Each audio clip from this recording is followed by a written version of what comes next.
புதியகம் நேயர்களுக்கு வணக்கம். இந்த அழகான காலை பொழுதுல நேரம் நல்ல நேரம் நிகழ்ச்சி வாயிலாக உங்க எல்லாரையும் சந்திப்பதில் மிக்க மகிழ்ச்சி. இன்றைக்கு நம்ம நேரம் நல்ல நேரம் நிகழ்ச்சியில நமக்கு இருக்கக்கூடிய பல்வேறு ஜோதிடம், ஜாதகம், ஆன்மீகம் சார்ந்த கேள்விகளுக்கும் சந்தேகங்களுக்கும் ஒரு நல்ல வழிகாட்டியாக இன்றைய தினம் இணைந்திருக்கிறார் ஜோதிடர், பேராசிரியர் நங்கநல்லூர் டாக்டர் பஞ்சநாதன் அவர்கள். அவர் நிகழ்ச்சிக்கு வரவேற்றலாம். சார் வணக்கம். வணக்கம்மா. வணக்கம் நேயர்களே. ஓம் ஸ்ரீம் ஹ்ரீம் க்ளீம் க்ளம் கம் கணபதயே வரவரத சர்வஜனமே வசமானாய ஸ்வாகாகா. உலகெங்கும் வாழும் புதியுகம் தொலைக்காட்சி என்பர்களே, என் நெஞ்சம் நிறைந்த நேயர்களே, உங்கள் வாழ்க்கையில் நீங்கள் சந்திக்கக்கூடிய எத்தகைய பிரச்சனையாக இருந்தாலும் உங்கள் ஜாதகத்தின்படி அதற்கு பரிகாரம் பெற்று பூரண நிம்மதி பெறலாம். அதற்கு வழிகாட்டுவதற்காக நான் வந்திருக்கிறேன். ஜாதகத்துடைய தீர்க்கக்கூடிய சின்ன விஷயங்களில் பரிகாரங்கள் செய்யக்கூடிய விஷயங்களில் இந்த நிகழ்ச்சியில் நம்ம பதில் சொல்லுவோம்.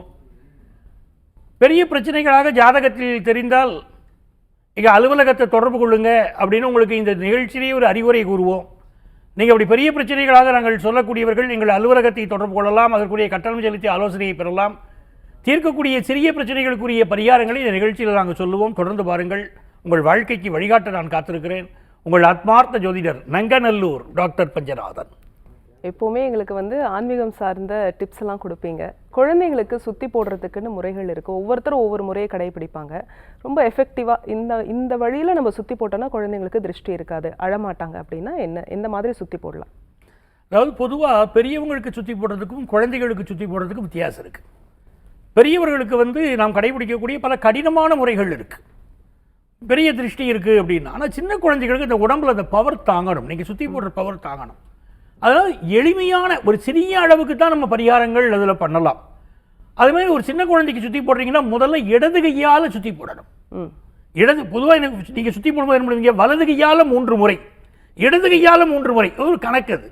சின்ன குழந்தைகளுக்கு சுற்றி போடும்போது முதல்ல இடது கையால் சுற்றி போட வேண்டும். அதுதான் ஒரு சின்ன கணக்கு. இரண்டாவது, அந்த குழந்தைகளுக்கு திருஷ்டி அதிகமாக இருக்கிறது அப்படின்னு நீங்கள் நினைச்சீங்கன்னா கருப்பு மை, நெற்றிக்கிட்டு கொள்ளக்கூடிய மை கூட போதும். அந்த கருப்பு மையை எடுத்து உள்ளங்காலில் காலில் வச்சாலும் போதும், அவங்களுடைய திருஷ்டி விலகும். குழந்தைகள் தூங்குகிற போது அந்த துளிக்கு கீழே நீங்கள் போடக்கூடிய பெருக்குமாறு, விளக்குமாறுன்னு சொல்கிறோம் பாருங்க, அதை போட்டு வைத்தாலும் போதும். திருஷ்டிகள் துர்சக்திகள் எல்லாமே விலகும். ரொம்ப கடினமான பரிகாரங்கள் அவங்களுக்கு செய்யக்கூடாது. மிக்க நன்றி சார். தொடர்ந்து பேசலாம். ஒரு அழைப்பாளர் இருக்காங்க. வணக்கம், உங்கள் பேர் சொல்லுங்க. உங்க பேர் சொல்லுங்கம்மா. எந்த ஊர்ல இருந்து கால் பண்ணிருக்கீங்க? சரி, யாருக்கா கேக்குறீங்கம்மா? சரிம்மா, மகனோட பேரு, வயது சொல்லுங்க.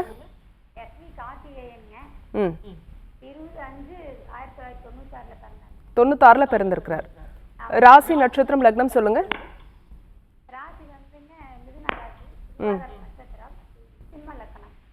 சரிம்மா, தொடர்ந்து பேசுங்க சார் கிட்ட.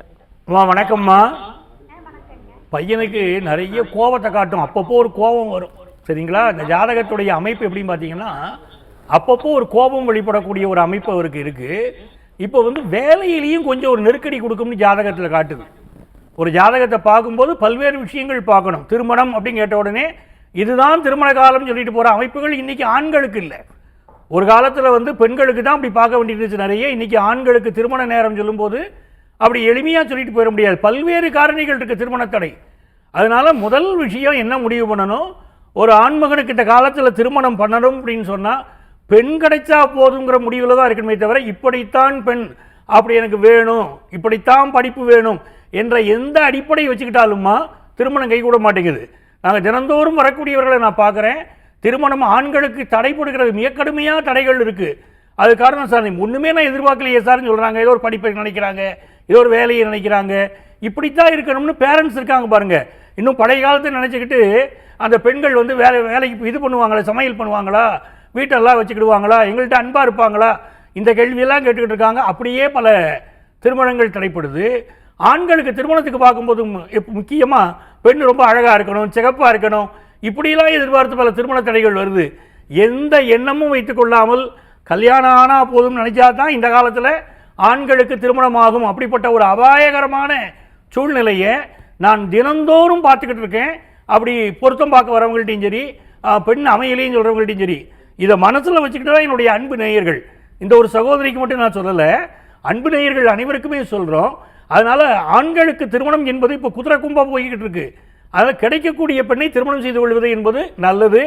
இப்போ இந்த நேரை பொறுத்த வரைக்கும் என்ன காட்டுதுமா, உங்களுடைய இவருக்கு நீங்கள் பார்க்கிற போது இன்னும் 2 ஆண்டுகள் ஆகும் திருமணத்திற்கு அப்படிங்கிற அமைப்பு இருக்குது. உங்கள் வீட்டுக்கு பக்கத்தில் என்ன சாமி இருக்குன்னு பாருங்கள். குறிப்பாக ஐயனார், கருப்பசாமி போன்ற காவல் தெய்வங்கள் இருந்தால் அந்த தெய்வங்களை போய் வழிபாடு செய்யணும். வெள்ளிக்கிழமைகளில் வழிபாடு செய்வது, சனிக்கிழமைகளில் வழிபாடு செய்வது, இந்த 2ஐயும் செய்து கொண்டே வரணும். இது விரைவிலே இவருக்கு திருமண செய்தி வருவதற்கு ஒரு வாய்ப்பாக அமையும். வாழ்த்துக்கள். நன்றி அழைத்தமைக்கு. அடுத்த அழைப்பாளர் யாருன்னு பார்க்கலாம். வணக்கம், உங்க பேர் சொல்லுங்க. உங்க பேர் எந்த ஊர்ல இருந்து? அடுத்த அழைப்பாளர் யாருன்னு பார்க்கலாம். வணக்கம், உங்க பேரு எந்த ஊர்ல இருந்து கால் பண்ணிருக்கீங்க? ஹலோ, நான் மேட்டுப்பாளையங்க. சரிம்மா, யாருக்கா கேக்குறீங்க? எங்க பொண்ணுக்காகங்க. சரிம்மா, டிவி வால்யூம் குறைச்சிடுங்கம்மா. டிவி வால்யூம் குறைச்சிடுங்க. மகளோட பேரு, வயது சொல்லுங்கம்மா. யோகஸ்ரீங்க. ஆர் யோகஸ்ரீ. சரி, வயசு என்னம்மா? வயசு 17ங்க. என்னம்மா? வயசு 17ங்க. 17. லவுட் ஸ்பீக்கர்ல போட்டு பேசுறீங்களா? ஸ்பீக்கர் கட் பண்ணிட்டு பேசுங்கம்மா. இல்லைங்க, ஸ்பீக்கர். ஓகேம்மா, நாங்க பேசுறது எங்களுக்கே கேக்குது. இல்ல டிவி விட்டு கொஞ்சம் தள்ளி நின்று பேசுங்க. சரி. சரிம்மா. யோகஸ்ரீங்க. சரி. தனுசு ராசி, மூல நட்சத்திரம், மிதுன லக்னம். சரிம்மா, தொடர்ந்து உங்க கேள்வியை கேட்கலாமா? கேளுங்க. பொண்ணு படிப்பு சம்பந்தப்பட்டதுங்க. அப்புறம் அவளோட வாழ்க்கை எப்படி இருக்குன்னு சொல்லுங்க. அம்மா, பொதுவாக கேள்வி கேட்காதீங்கம்மா, பேசுறது நிறைய நேரம் கிடையாது. உங்களுக்கு குறிப்பிட்டு என்ன வேணும் கேளுங்க. படிப்பு சம்பந்தமா? அதாம்மா, படிப்பில் என்ன கேட்கணும் உங்களுக்கு?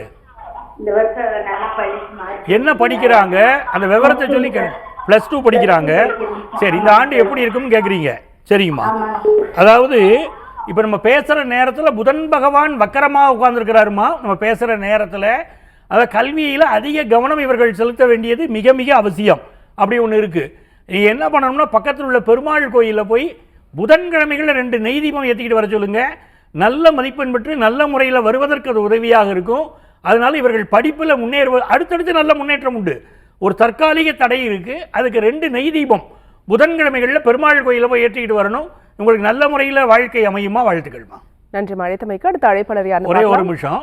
கேள்வி கேட்கக்கூடிய நேயர்கள் நிறைய நேயர்கள் இருக்கிறதுனால உங்களுடைய கேள்வியில் என்ன வேணுமோ அந்த கேட்கக்கூடிய விஷயத்தை நேரடியாக கேளுங்கள். பொதுவான கேள்விகள் கேட்பதற்கோ பேசுவதற்கோ நமக்கு நேரம் கிடையாது.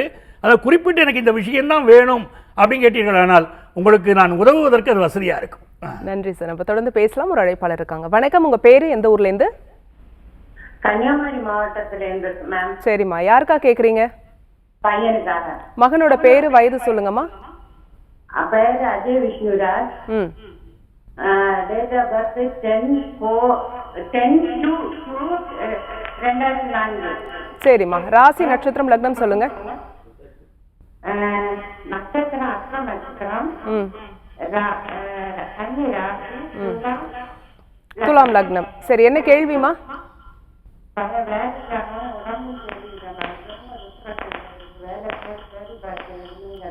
சரிம்மா, கவலைப்படாதீங்க, பேசுங்க சார் கிட்ட. அம்மா வணக்கம்மா. அதாவது நீங்க ஊர் விட்டு ஊர் மாறி வந்தவங்க அப்படித்தானம்மா? உங்க பூர்வீகம் எதுமா? சரி, கன்னியாகுமரி மாவட்டத்தில் இப்ப எந்த ஊர்ல இருந்தீங்க, இப்ப எந்த ஊர்ல இருக்கீங்க?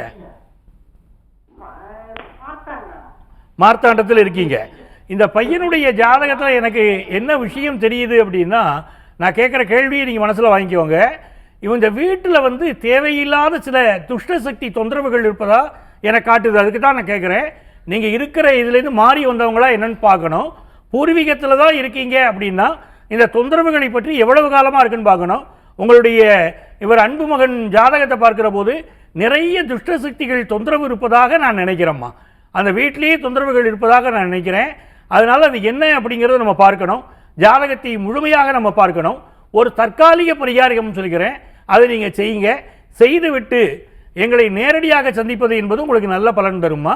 நீங்கள் என்ன பண்ணணும்னா, உங்கள் வீட்டுக்கு பக்கத்தில் எங்கே துர்க்கை அம்மன் இருக்கான்னு பாருங்கள், அப்படி இல்லை பகவதி அம்மன் இருக்கான்னு பாருங்கள். அந்த பகவதி அம்மனுக்கு வெள்ளிக்கிழமைகள், அதெல்லாம் ஞாபகம் வச்சுக்கோங்க, வெள்ளிக்கிழமைகள் மாலை நேரம் 6 தீபம் ஏற்றுங்க. வெள்ளிக்கிழமை மாலை நேரத்தில் 6 தீபம் ஏற்றுங்க. தொடர்ச்சியாக ஒரு 3 மாதம் செய்யுங்க. உங்கள் பையனுடைய உடல் நலத்தில், உங்கள் வீட்டுடைய சூழ்நிலையில் நல்ல நல்ல மாற்றங்கள் வரும்னு நான் நம்புகிறேன். அந்த மாற்றங்கள் எப்படி இருக்குன்னு பாருங்கள். போதுமானதாக இருந்தால் விட்டுருங்க. அந்த மாற்றங்கள் பத்தலை அப்படின்னா எங்களை ஒரு முறை நேரில் சந்தித்து குடும்ப பிரச்சனைகளை தீர்த்து கொள்ளுங்கள். அதுதான் நல்லது. வாழ்த்துக்கள். சில நேர்கள் நிறைய வந்து நம்ம நிகழ்ச்சியில் பார்த்தீங்கன்னா திருமண தடைக்காக தான் கேட்குறாங்க. திருமணம் வந்து ஃபிக்ஸ் ஆக மாட்டேங்குது. இப்போ ஒரு வரன் பார்த்தா நாங்கள் போய் பார்க்குறோம், அவங்களுக்கு வேற ஒருத்தரோட நிச்சயமாயிடுதுன்னு சொல்லக்கூடிய அம்மா அப்பாவை வந்து பார்க்க முடியுது இல்லையா? அப்போது நம்ம வந்து ஒரு பெண் பார்க்கும் படலம் இருக்குது, ஒரு வரன் பார்க்குறோம் அப்படின்னா அந்த வரன் நமக்கு வந்து ஃபிக்ஸ் ஆகணும் அப்படின்னா அதை நம்ம எப்படி அமைச்சுக்கலாம்? அதாவது இந்த வரன் ஃபிக்ஸ் ஆகணும் அப்படிங்கிற வழிமுறையை சொன்னோம்னா சில பேர் அதை தவறாக பயன்படுத்திடுவாங்க. அதனால அப்படி இல்லாமல் ஒரு இடம் எங்களுக்கு பெண் பார்க்க போகிறோம், பெண் அமையணும். பலருக்கு வந்து அது அமைய மாட்டேங்குது. எந்த நாட்களில் போனால், எந்த பொழுதுகளில் போனால், நீங்கள் வந்து அந்த நேரத்தை எப்படி செலக்ட் பண்ணுறது அப்படின்னு சீக்கிரட்டை சொல்லி கொடுத்துட்டோம்னா அதை பயன்படுத்தினால் கண்டிப்பாக இவர்கள் பார்க்கக்கூடிய வரன் அமைஞ்சிடும். அது பெண் பார்க்குறாங்களோ இல்லை திருமணத்திற்கு பையனை தேடுறாங்களோ அது வந்து வரன் அமைஞ்சிடும். என்ன செய்யணும்னா பொதுவாக திங்கட்கிழமை, புதன்கிழமை, வியாழன், வெள்ளி இந்த 4 நாள் தான் வச்சுக்கணும். பெண் பார்க்கக்கூடிய படலங்கள்ங்கிறது இந்த 4 நாள் தான் நீங்கள் வரன் தேடக்கூடிய நாட்கள். அதுலேயும் குறிப்பாக ராகு காலம், யமகண்டம் இருக்கக்கூடாது. இதை பல பேர் என்ன பண்ணிடுறாங்க, இதை பார்க்கறது இல்லை. ஏதோ ஒரு கிழமை போகிறாங்க, ஏதோ ஒரு நேரத்தில் போகிறாங்க. ராகு காலம், யமகண்டம் இல்லாமல் அந்த நாளில் பார்த்துக்கிடணும். நீங்கள் யாருக்கு வரன் பார்க்குறீங்களா, உதாரணமாக உங்கள் பையனுக்கு வரன் பார்க்குறீங்கன்னா உங்கள் பையன் பிறந்த நட்சத்திரத்திலிருந்து 2வது நட்சத்திரம், 4வது நட்சத்திரம், 6வது நட்சத்திரம், 8வது நட்சத்திரம், 9வது நட்சத்திரம் சொல்கிறோம் பாருங்க. இந்த மாதிரி நல்ல தாராபலம் இருக்கணும். தாராபலம் இருக்கக்கூடிய நாட்களில் தான் போனோம். அன்னைக்கு போய் பெண் பார்க்கும்போது அதிலும் குறிப்பாக திருமணத்திற்கு நல்ல ஓரைகள்னு சொல்லக்கூடிய சுக்கிர ஓரை, குரு ஓரை, இந்த 2 ஓரையை செலக்ட் பண்ணிக்கிடணும். சுக்கிர ஓரை, குரு ஓரை. கிழமையில் 4 கிழமை சொல்லியிருக்கேன், திங்கள், புதன், வியாழன், வெள்ளி. ஏன்னா நம்ம நேயர்களுக்கு ரொம்ப உதவியாக இருக்கும், நம்ம அதான் எடுத்து சொல்லிக்கிட்டு இருக்கோம்.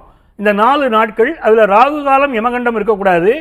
அதே மாதிரி நீங்கள் வந்து பார்க்கக்கூடிய ஓரை வந்து சுக்கிர ஓரை, குரு ஓரை. இப்படி இருந்து நீங்கள் சென்று அந்த நேரத்தை ஃபிக்ஸ் பண்ணி நீங்கள் வரன் பார்ப்பீர்களானால் உறுதியாக அந்த வரன் அமைந்துவிடும். அதுதான் அதோடைய சீக்ரெட். கரெக்டாக அந்த நாட்களை பயன்படுத்தணும். நான் சொன்ன நட்சத்திரங்கள் தாராபலம் பார்த்து தான் நீங்கள் போகணும். அப்படி பார்த்து போனால் உறுதியாக அந்த இடம் ஃபிக்ஸ் ஆகும்.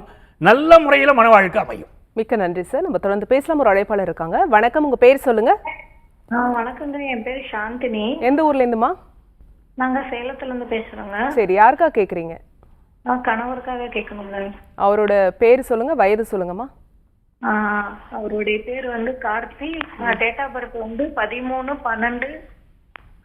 வயது மட்டும் சொல்லுங்கம்மா. வயது வந்து இப்போ 37 நடக்குதுங்க. சரிம்மா, ராசி, நட்சத்திரம், லக்னம் சொல்லுங்க.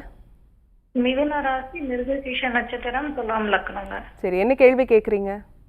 திருமண வாழ்க்கையில கொஞ்சம் பிரச்சனையா இருக்கு, எப்ப சரியாகும்? சரிம்மா, தொடர்ந்து பேசுங்க. வணக்கம்மா. வணக்கங்க. அவருடைய நட்சத்திரம், ராசி சொன்னீங்க, மிதுன ராசி இல்லைங்களாம்மா? ஆமாங்க சார். மிதுன ராசியில திருவாதிரையாம்மா? மிருகசீரிடம். மிருகசீரிடம். உங்க நட்சத்திரம்மா? சதய நட்சத்திரம். சதய நட்சத்திரம். சரிம்மா, நட்சத்திர பொருத்தம் பார்த்து தான் திருமணம் பண்ணியிருக்கிறாங்க. ஆனால் இந்த ஜாதகங்கள் இப்படி ஒரு பிரச்சனை தெரிகிறது அப்படின்னு சொன்னால் நீங்கள் மிதுன ராசி மிருகசீரிஷமாக திருவாதிரை தொடங்கிருச்சான்னு அவருக்கு பார்க்கணும். அப்படி அவருக்கு ஒருவேளை நீங்கள் வந்து ஜாதக கணிப்பில் ஏதாவது தவறுகள் இருக்கலாம். அவருக்கு திருவாதிரை உங்களுக்கு சதயமாக இருந்தாலும் அதற்கு ஜென்மாதி ஜென்மம் என்று பெயர். அங்கே வந்து குடும்பங்களுக்குள்ள நிறைய சண்டைகள் வரக்கூடிய அமைப்பு உண்டு. அது என்னன்னு பார்க்கணும். 1. 2வது, அவருக்கு வந்து துலா லக்னம் மிதுன ராசியில் அவர் பிறந்திருக்கிறார். இப்போ உள்ள காலகட்டம் வந்து 2 ஆண்டுகளாகவே இந்த துலா ராசிக்காரர்களுக்கு, துலா லக்னத்துக்காரர்களுக்கு உடல் நலத்தில் பிரச்சனை, சிலருக்கு குடும்ப வாழ்க்கையில் பிரச்சனை, நிறைய பேர் வந்துக்கிட்டே இருக்காங்கம்மா. அதாவது ஜாதக ரீதியாக அந்த துலாம் தொடர்பு இருக்கிறதும் ஒரு பிரச்சனைகளை கொடுக்கும். கும்பராசியில் பிறந்த உங்களுக்கு, இன்னைக்கு அந்த நட்சத்திரத்தை உங்கள்கிட்ட நான் கேட்டு வாங்கியிருக்கேன். கும்பராசியில் பிறந்த உங்களுக்கு சற்று பொறுமை தேவைப்படுகிறது. அமைதியாக இருக்கிற மாதிரி இருக்கீங்க. திடீரென்று கோபம் வந்துடுது. அந்த கோபத்தினால நீங்கள் சொல்லக்கூடிய வார்த்தைகள் மிக கடினமான வார்த்தைகளாக, அதை வந்து அழிக்க முடியாத அளவுக்கு ஒரு பிரச்சனைக்குரிய வார்த்தைகளாக அமைஞ்சிருது. 2 பேருக்கு இடையில அந்த ப்ராப்ளம் இருக்கு. உங்களுடைய அன்பு கணவர் வாழ்க்கையில் அனுசரித்து தான் செல்ல வேண்டும் என்று நினைக்கிறாரு. நினைத்தும் இந்த பிரச்சனைகள் ஓடிக்கிட்டு இருக்கு. இந்த பிரச்சனைகள் தீர்வதற்கு 2 பக்கமுமே மாற்றம் தேவைப்படுது. அதுக்காக நீங்கள் என்ன செய்யணும் அப்படி பார்த்தீங்கன்னா, வக்கரகாளி அம்மனை நீங்கள் வெள்ளிக்கிழமைகளில் வழிபட்டுக்கிட்டு வரணும். அப்படி வழிபட்டு கொண்டு வருகிற போது, வக்கரகாளிக்கு குங்கும அர்ச்சனை செய்து கொண்டு வருகிற போது உங்களுடைய 2 பேருக்கு இடையில் இருக்கக்கூடிய பிரச்சனைகள் தீரும். அது மாதிரி வீட்டில் குத்து விளக்கு ஏற்றி அதில் டைமண்ட் கல்கண்டு போட்டு, நெய் தீபம் ஏற்றி டைமண்ட் கல்கண்டு போட்டு தீபம் ஏற்றணும். அப்படி தீபம் ஏற்றிட்டு வந்தாலும் உள்ள பிரச்சனைகள் தீரும். நம்முடைய அன்பு நேயர்கள், ரொம்ப நாளாக நம்ம நிகழ்ச்சி பார்க்கக்கூடிய நேயர்களுக்கு இந்த விளக்கு பரிகாரம், டைமண்ட் கற்கண்டு பரிகாரம்லாம் நல்லாவே தெரியும். நம்ம நிகழ்ச்சியில் கேட்டு செய்து பார்த்து வெற்றி அடைஞ்சிருக்கிறாங்க. நீங்களும் செய்யுங்க.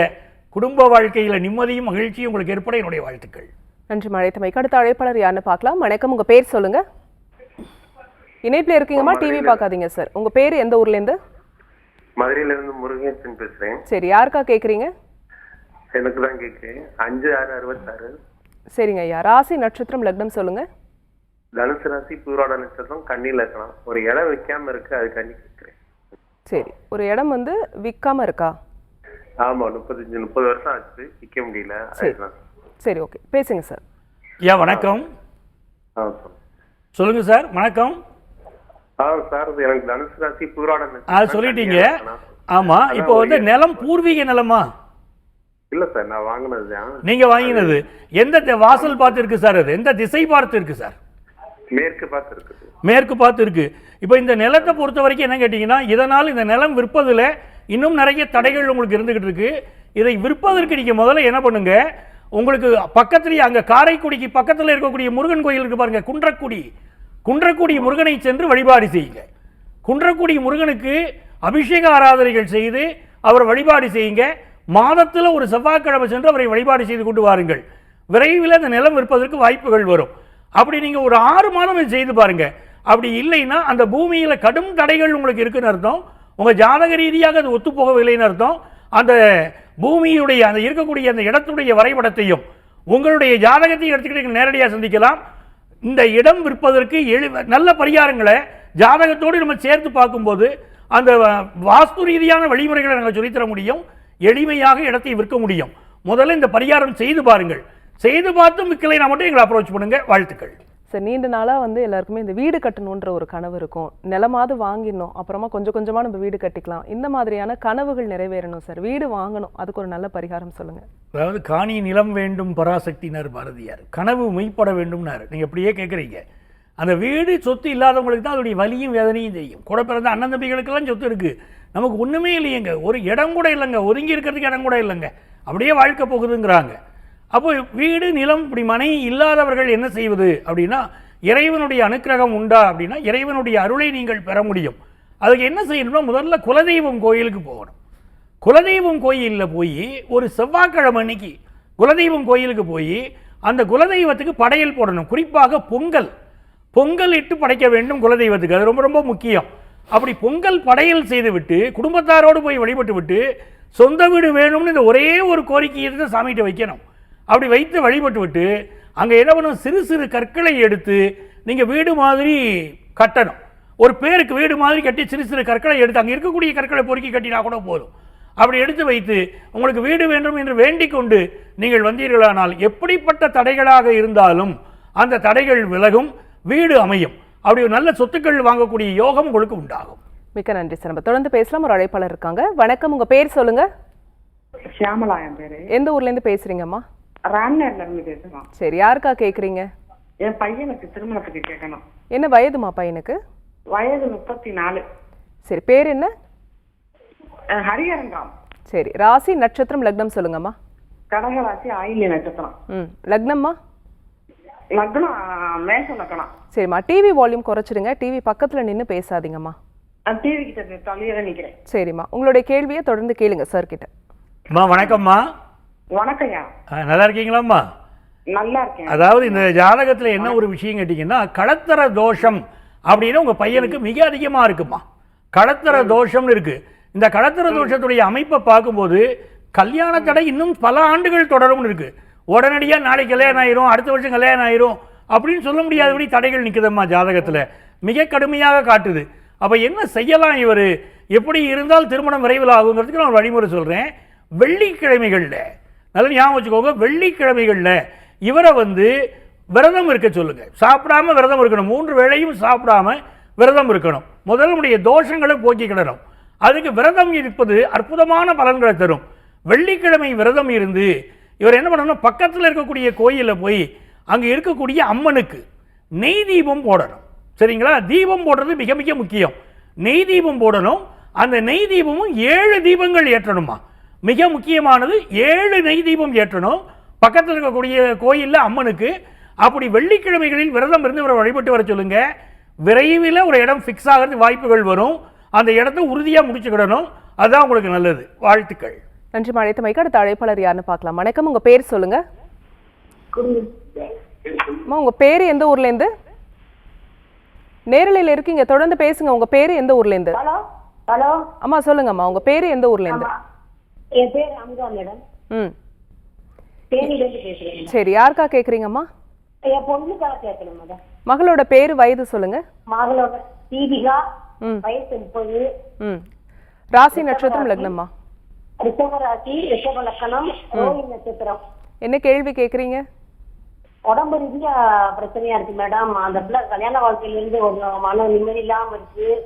வேலை வாய்ப்பும் கிடைக்கல. அவங்க ஹஸ்பண்டுக்கும் சரியான வேலை இல்லை. சரிம்மா, தொடர்ந்து பேசுங்க சார் கிட்ட. வணக்கம்மா. உங்க அன்பு மகளுடைய ஜாதகத்தை பார்க்கும்போதுமா இவங்களுக்கு ஏற்படக்கூடிய உடல்நல குறைகள் எல்லாமே ஸ்ட்ரெஸ் தான் காரணம். மன அழுத்தம் ரொம்ப அதிகமா இருக்குமா, அதனால பல்வேறு உடல்நல பிரச்சனைகள் வருது. இந்த மனநல பிரச்சனைகள் முதல்ல இருக்கு. அந்த பிரச்சனைகள் தீரணும்னா அவர் கணவருக்கு வாழ்க்கை நல்லா இருக்கணும். கணவர் வாழ்க்கை நல்லா இருந்துச்சுன்னா இவங்களுக்கு எல்லா பிரச்சனையும் சரியாயிரும். இப்போ கிரகநிலைகள் அப்படித்தான் நமக்கு காட்டுது.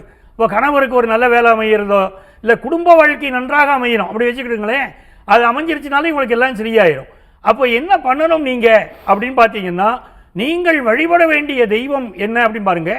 சங்கரன் கோயிலில் கோமதி அம்மன் இருக்கா பாருங்க, கோமதி அம்மனை சென்று வழிபாடு செய்யணும். இது மிக முக்கியமானது, நல்லா தெரிஞ்சுக்கோங்க. இரண்டாவது, அப்படி வழிபட்டுட்டு வருகிற போது கோயிலில் கிடைக்கக்கூடிய புற்றுமனை கொண்டு வந்து உங்கள் அன்பு மகளையும் சரி மருமகனையும் சரி நெற்றியிலே பூசிக்கொண்டு வர சொல்லுங்கள். தொடர்ச்சியாக அப்படி செய்து வருகிற போது நல்ல பலன் கிடைக்கும். குறிப்பாக மிருகசிரிஷம், சித்திரை, அவிட்டம் இந்த நாட்களில் வந்து அந்த புற்றுமனை நெற்றியிலே பூசி கணவருடைய வாழ்க்கையில் நல்ல முறை வேலை இருக்கணும், எனக்கு உடல்நல பிரச்சனைகள் தீரணும் அப்படின்னு உங்களுடைய மகள் வேண்டிக் கொண்டு வருகிற போது பிரச்சனைகள் தீர்வதை கண்கூடாக பார்க்கலாமா, நல்ல பலன் கிடைக்கும். வாழ்த்துக்கள். நன்றி அழைத்தமைக்கு. அடுத்த அழைப்பாளர் யாருன்னு பார்க்கலாம். வணக்கம், உங்க பேர் சொல்லுங்க. வணக்கம் மேடம். வணக்கம்மா, உங்க பேரு எந்த ஊர்ல இருந்து? என் பேர் சாந்தி மேடம். சென்னையில இருந்து பேசுறேன். சரி, யாருக்கா கேக்குறீங்கம்மா? எங்க அக்காளுக்காண்டி கேக்குறேங்க மேடம். அவங்களுடைய பேரு வயது சொல்லுங்க. பேர் வந்து பாண்டியம்மா. 22 வயசு மேடம். சரி, ராசி நட்சத்திரம் லக்னம் தெரியுமா? கடக ராசி, பூச நட்சத்திரம், சிம்ம லக்கணம். சரிம்மா, உங்க கேள்வியை கேளுங்க. அம்மா வணக்கம்மா. வணக்கம் சார். உங்க சகோதரியுடைய வயசு என்ன சொன்னீங்கம்மா? 73 சார். 73. சரிங்கம்மா. சரி, அவங்களுக்கு என்ன கேட்கணுமா? அவங்களுக்கு எதிர்காலம் எப்படி இருக்கும், வீடு பார்த்துக்கிட்டு இருக்காங்க, வீடு எப்ப கிடைக்கும் சார்? சரி, அதாவது கேள்வி கேட்கறதுலேயே ஒரு நியாயம் வேணுங்களா? எதிர்காலம் எப்படி இருக்குன்னு கேட்டிங்கன்னா நாங்கள் என்ன பண்ணுறது? 73 வயதானவங்களுக்கு இல்லையா? ஸோ வீடு விஷயம் இவங்களுக்கு விரைவில் அமையணும். அதுக்கு நம்ம நிகழ்ச்சியிலேயே கொஞ்சம் நேரத்துக்கு முன்னால் ஒரு பரிகாரம் சொன்னோம். வீடு தடைகள் உள்ளவர்கள் அது நீங்குவதற்கு என்ன பரிகாரம் செய்யணும்னு சொல்லியிருக்கோம். அது செய்ய சொல்லுங்க, நல்ல முறையில் அமைஞ்சிருமா. இவங்க ஜாதகப்படி இன்னும் 1.5 ஆண்டுகள் ஆகும்னு இருக்குது நல்ல முறையில் அமையறதுக்கு. இந்த பரிகாரத்தை செய்ய சொல்லுங்க, விரைவில் உங்களுக்கு வீடு கிடைக்கும். நம்மளுடைய நிகழ்ச்சி நடந்துட்டு பாருங்க. இதுக்கு முன்னால் சொன்ன பரிகாரங்களை பாருங்க. தெரியலை அப்படின்னா கொஞ்சம் நேரம் கழிச்சு யூடியூப்ல போட்டு பாருங்க, நம்மளுடைய நிகழ்ச்சி வரும். அதோட இந்த பரிகாரத்தை நான் என்ன சொல்லியிருக்கேன்னு பார்த்து செய்யுங்க. வாழ்த்துக்கள். நன்றி அழைத்தமைக்கு. சரி, இன்றைய நேரலையில் எங்களோட இணைந்து கொண்டு முத்தான 3 பரிகாரங்கள் சொல்லியிருக்கீங்க. வீடு வாங்குறதுக்கெல்லாம் சொல்லியிருக்கீங்க. எல்லாருக்குமே அந்த கனவுகள் இருக்கும். கனவுகளோடு சேர்ந்து இந்த பரிகாரமும் செய்யும் போது நிச்சயமாக வெற்றி கிடைக்கும் அப்படின்ற நம்பிக்கை நம்ம மக்களுக்கு இருக்குது. அதே மாதிரி நேர்கள் கேட்ட அவங்களுடைய கேள்விகளுக்கும் பதில் சொன்னீங்க. நன்றி. அதாவது நம்மளுடைய நேயர்களுக்கு நீங்கள் மிக முக்கியமாக நீங்கள் சொன்ன மாதிரி வீடு அமையறதுக்குள்ள பரிகாரத்தை பேசிட்டோம். குழந்தைகளுக்கு திருஷ்டி சுற்றி போடுறது எப்படி அப்படிங்கிற விஷயத்தை சொல்லியிருக்கோம். மிக முக்கியமாக திருமண தடையை பற்றியே பலர் கேட்குறாங்க. எந்த நாளில் போய் நீங்கள் திருமணத்துக்கு வரன் பார்த்தீங்கன்னா வரன் உறுதியாக அமையும் அப்படிங்கிற ரகசியத்தையும் உங்களுக்கு சொல்லியிருக்கோம். இதை நீங்கள் தொடர்ச்சியாக அந்த பரிகாரங்களை பண்ணி பாருங்கள், காரியம் கண்டிப்பாக நடக்கும். உங்கள் ஜாதகத்தில் இருக்கக்கூடிய பொதுவான கேள்விகளுக்குரிய பலன்களை எல்லாம் இங்கே நான் சொல்லிட்டேன். உங்களுக்கு நிறைய சிக்கல்கள் வாழ்க்கையில் இருக்குது, எனக்கு பிரச்சனைகள் தீரணும் அப்படின்னு நினைக்கிறவங்க, ஜோதிட ஆலோசனை வேணும்னு நினைக்கிறவங்க அதற்குரிய கட்டணம் செலுத்தி நீங்கள் ஆலோசனை பெற முடியும். இங்கே எங்களுடைய செல்ஃபோன் நம்பர் ஓடிக்கிட்டு இருக்கும், அதை குறித்து வச்சுக்கோங்க. அந்த நம்பரை தொடர்பு கொண்டு முறையாக கட்டணம் செலுத்தி நீங்கள் அனுமதி வாங்கி என்னை நேரடியாக சந்திக்கலாம். சென்னையில் டி நகர்லையும் நங்கநல்லூர்லையும் எங்கள் ஆஃபீஸ் இருக்குது. நேராக வர முடியாதவங்களுக்கு ஆன்லைன் கன்சல்டேஷனும் உண்டு. உங்கள் வாழ்க்கைக்கு வழிகாட்ட நான் காத்திருக்கிறேன். உங்கள் ஆத்மார்த்த ஜோதிடர், நங்கநல்லூர் டாக்டர் பஞ்சநாதன். நேயர்களே, மீண்டும் மற்றொரு நிகழ்ச்சியில் நாங்கள் உங்களை சந்திக்கிறோம். அதுவரைக்கும் நன்றி, வணக்கம்.